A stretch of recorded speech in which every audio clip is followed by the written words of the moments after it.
Morning ఏమైందంటే నాకు అసలు అన్నము అరిగినట్టుగా లేదనమాట.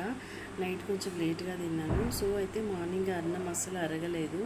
అయితే మా వారిని కొంచెం థమ్స్అప్ తెచ్చేవా అన్నాను. నాకేంటంటే కొద్దిగా థమ్స్అప్ తాగితే డైజెషన్ అవుతుంది అనమాట. అట్లా అలవాటు అయిపోయింది. సో తెచ్చిమంటే ఇంకా పిల్లలు లేదనమాట అప్పటికి. సో వెళ్ళారు. ఇంకా థమ్స్అప్ లేదని చెప్పి స్ప్రైట్ తెచ్చారు. నాకు అసలు స్ప్రైట్ అస్సలు ఇష్టం ఉండదు.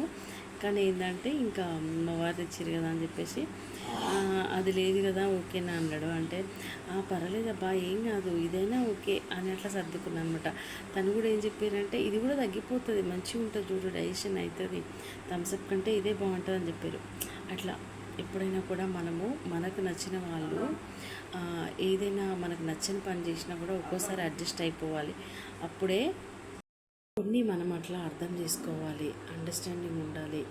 అంటే ఏమవుతుందంటే పెళ్ళైన కొత్తలో అంత ఉండదు. ఎవరైనా మామూలుగా అంటే ఒకరి గురించి ఒకరికి అర్థం కాదు కాబట్టి కామన్గా గొడవలు అవుతూనే ఉంటాయి. మాకు కూడా చాలా అయ్యేవి. కాకపోతే ఇంకా మనకి పిల్లలు పెద్దగా అవుతుంటే మనకి రోజులు గడుస్తుంటే ఒకరికొకరు అర్థమైపోయి అండర్స్టాండింగ్ చేసుకోవాలి. అప్పుడే ఫ్యామిలీలు బాగుంటాయండి.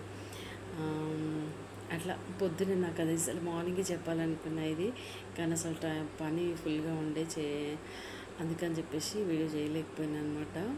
అసలు గమ్మత్ అనిపించింది. ఇది తగ్గిపోతుంది, బాగుంటుంది బాగుంటుంది అని మా వారు చెప్పడము.